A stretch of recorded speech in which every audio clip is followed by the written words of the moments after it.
8, 7, 6, 5, 4, 3, 2, 1, and liftoff of Falcon 9, Starlink 4-11.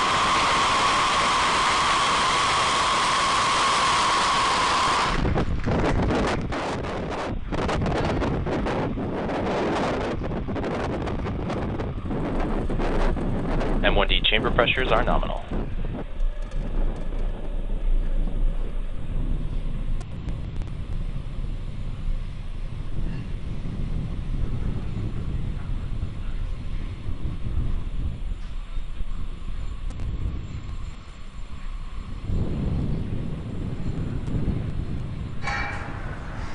T plus 42 seconds into flight, Falcon 9 has successfully lifted off from Vandenberg Space Force Base, carrying our stack of 50 Starlink satellites to orbit.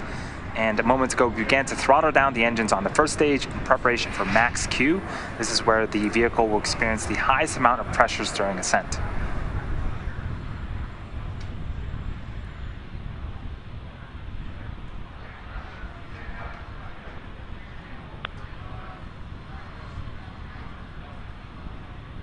Max Q.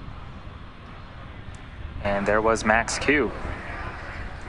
So we have a couple of events happening in quick succession in about a minute. First up, we'll have main engine cutoff, also known as MECO, followed by stage separation, and then second engine start one, also known as SES1. First up, main engine cutoff. This is where all 9 engines on the first stage will shut down in order to slow the vehicle down in preparation for stage separation. During stage separation, the first and second stages will separate from one another. The first stage will make its way back to our targeted landing zone. In this case, it's the drone ship, Of Course I Still Love You, currently waiting in the Pacific Ocean. And the second stage will continue its journey with the third event, second engine start 1. This is where the single Merlin vacuum engine on the second stage will ignite and propel the second stage along with the Starlink satellites into orbit.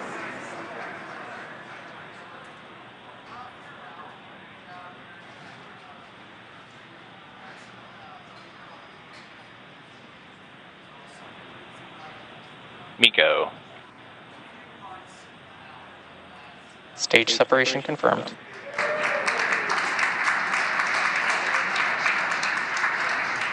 MVAC startup.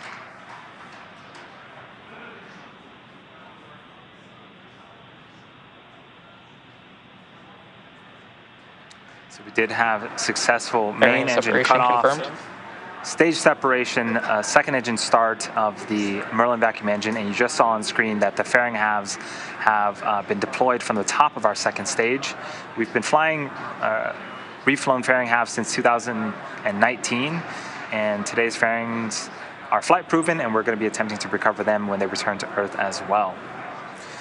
So as expected, we got some phenomenal footage of ascent. A couple of views on screen right now. On the left-hand side of your screen is the first stage. It's a view from the top of our first stage looking down. It's heading back to our drone ship in the Pacific Ocean, and on the right-hand side of your screen is a view of that Merlin vacuum engine, glowing red hot, continuing to carry our stack of Starlink satellites to low Earth orbit. Again, these are live views. In order for the first stage to make its way back to our drone ship, it needs to execute 2 burns. The first is an entry burn where 3 of the engines on the first stage will reignite, and this will help to slow down the stage as it re-enters the upper parts of the atmosphere. The second burn for the first stage is the landing burn. This is a single engine burn that will bring the vehicle's speed down rapidly in order to land on our drone ship. We're still a few minutes away from those entry and landing burns. For now, we're enjoying some great views of both stages.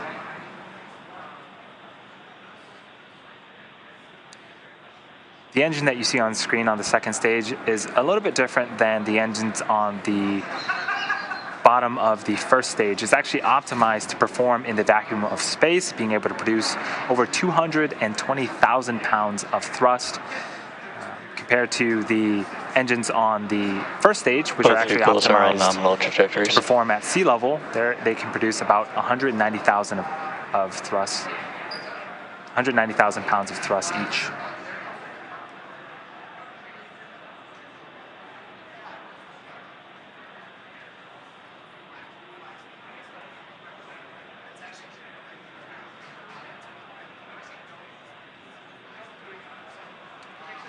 So on the left-hand side of the screen, we see some puffs of gas. That is nitrogen gas from our attitude control systems.